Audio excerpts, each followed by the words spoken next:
Kum kajing pengkre ki election chin omi khmat shigiyeng da bar thwan ki jala house ne marjar fly ki nongïalam ba khmat sing congress la lum mi jingelang khalai trik Jowai bani mir jingmut kum no ban pynkhlaiñ ka party high constituency ki bodon artli ki district ka Ri Lum Jaiñtia hagan ni jingelang lai don lang do secretary ga Meghalaya Pradesh Congress Committee MPCC uba Erwin KCM Sutanga uba ni Hemaya Tungkan Vice President MPCC uba ni Aireng Namogoyaw constituency uba Rikut N Parin Secretary ga West Jaiñtia Hills District Congress Committee uba Andrew A Shulai MDC kidkhot ka Meghalaya Pradesh Youth Congress bagon tobi President uba Adrian L Khañ lambat kiwe pat ka em yung Congress Party ka maman kata ito wa build up iya ka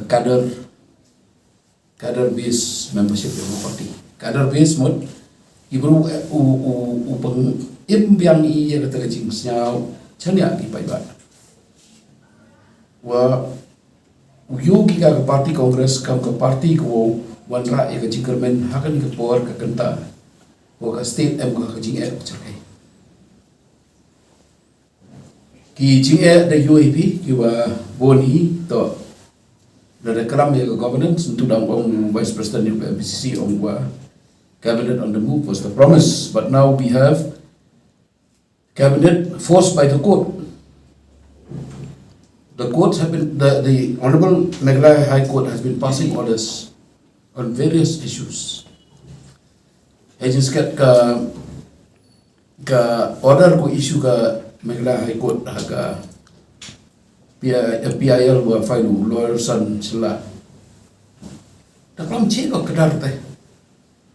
Daklam che ko kadar wa ka governance po Meghalaya is for the few, by the few, of the few.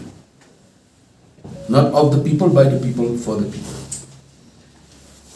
De hakani ka por kwa u kursutia ya ka Ri Jaiñtia u ongwa ka jingkermen em hampet ya kata wa mi ibru wami kita ki nongïalam kita ki MLA na ka Congress pet ya kayi ko MKM bi ka Congress mantulo da pet bi ka secular foundation yang ka constitution ka jing ka hok yang i umane blai lai loi kani da kata kata ko sakai ba ka jing kata ne mai la na central government na government jo BJP hai ta ki NDA government da kwa ki wanra ya ka Bhagavad Gita kam ka curriculum wo hapura hai kisko ka hok yang i wo hapok article 8000 yang constitution wa penroy penne i ka culture ke yang i ya ka riti dustur ke yang i wa ya ka language ka khtin ke yang i yo ka man mi ka statement of Amit Shah wa ki pratali ki states yang ka north east da pediang ki perbanyak Hindi, kamu compulsory language di sekolah tu.